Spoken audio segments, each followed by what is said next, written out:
වකුඩු වෙලා හිරෙන වැඩක් තියෙනවා. ඉඳක් තියෙන්නේ වකුඩු වෙලා වැඩේ තියෙන්නේ වකුඩු වෙලා වැඩේ කරන්නත් තියෙන්නේ.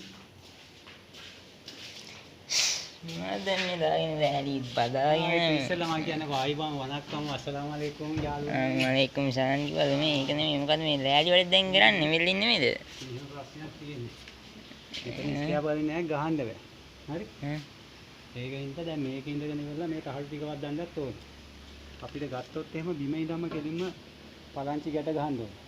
දැන් එක පලංචියයි අපි ගෙනාවේ. මේකෙන් තමයි ෂේප් එකක් දාන්න තියෙන්නේ. ගෙනාවිගෙන ඉතින් අපිට දීලා තියෙන උත්තරේ නේද අපිට හම්බෙන්නේ උත්තරනේ. අපි ගෙදරින් ගේන්නේ. හරි? අපි හයි කරා කොහොම හරි. මේ තියෙන්නේ කතිරයක්. මේ කතිරේක පට මෙහෙම දැම්මා කියන්න තේරෙන්නේ නැහැ. අපි වැඩේ කරා. හරි? දැන් තියෙන පොඩි කේස් එකක්. මේක උඩට නැගපුවාම මේක ඇදිලා යනවා මෙහාට. ෆෝන් ජාරුවනේ කැපුවා ගෑලා දැම්ම අසට. හරි? ඒ ගිහිලා විස තමයි. මේ වගේ සීන් එකක් කරානේ. මේ පැත්තෙන් මෙහෙම කැපුවා. රයිට්. ලී වැඩත් කරනවා නේ. ආයි. අහුවෙච්ච එක වැඩේ කරා.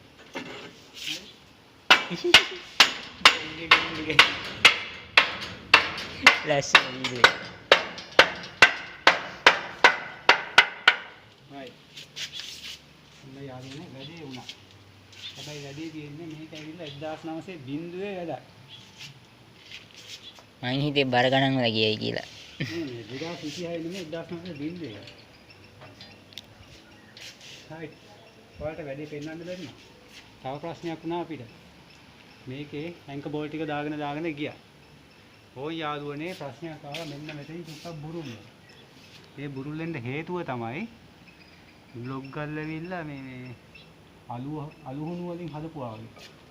මේ ප්‍රශ්නේ තමයි බලපෑවේ. මේකෙන් දෙකක් පොඩ්ඩක් ඇදිලා වගේ. ඇන්කර් බෝල්ට් එක තද කරාට වැඩක් නැහැ. ආපහු ඉස්සරහට එන්න. දැන් අපි ඒකට විකල්පයක් හොයාගත්තා. ඒක තමයි පුරුදු පරිදි අපි අර දඟර කම්බි ගහන සීන් එකක් තියෙනවා. අන්න ඒ සීන් එක මෙතනටත් පාවිච්චි කරනවා. හරි? ඔය ඇන්කර් බෝල්ට් නෙමෙයි මොනවා වුණත් ඒවයින් වැඩක් නැහැ. අපේ භාණ්ඩේ මේක. හරිද? මේක තිබ්බා. ගැහුවා වෙල්ඩින් කරා. නේද? හැබැයි ගෙදර කට්ටිය ඉතින් අහලා තමයි මේ වැඩේ කරන්නේ. නැත්නම් එයාලා කියනවා මෙයාට ඒකත් අයි මේ මොකද්ද මේ කියලා අහනවා. ඉතින් එයාට විස්තරය කිව්වා. ඊට පස්සේ කිව්වා එයාලා කිව්වා බ්ලොග් ගන්න නම් අපි ගද්දින් පොඩ්ඩක් ප්‍රශ්න එකක් වුණා මේ මෙහෙමයි හොඳ හයිය බ්ලොග් වල ටිකක් අහුන්නේ නැහැ. යාළුවන්ටත් කියන්නේ අපි ගියක් හදද්දි පළවෙනි දේ තමයි හොඳ බ්ලොග් වලක් හොයාගන්න. රුපියල් 2-3ක් වැඩි වුණාට කමන්නේ. ඒක හොඳ තැනකින් ගන්න. අරගෙන ඉවරලා අපිටත් ලේසි වැඩ කරන්න. නැත්නම් බාන්න දැන් මේක කොච්චර බරක් වැටෙනවද? මේක ෂීට් දානවා යකඩ බාර වල බරයි. ඔක්කොම අල්ලන්නේ මේ බ්ලොග් වල. හැමදේම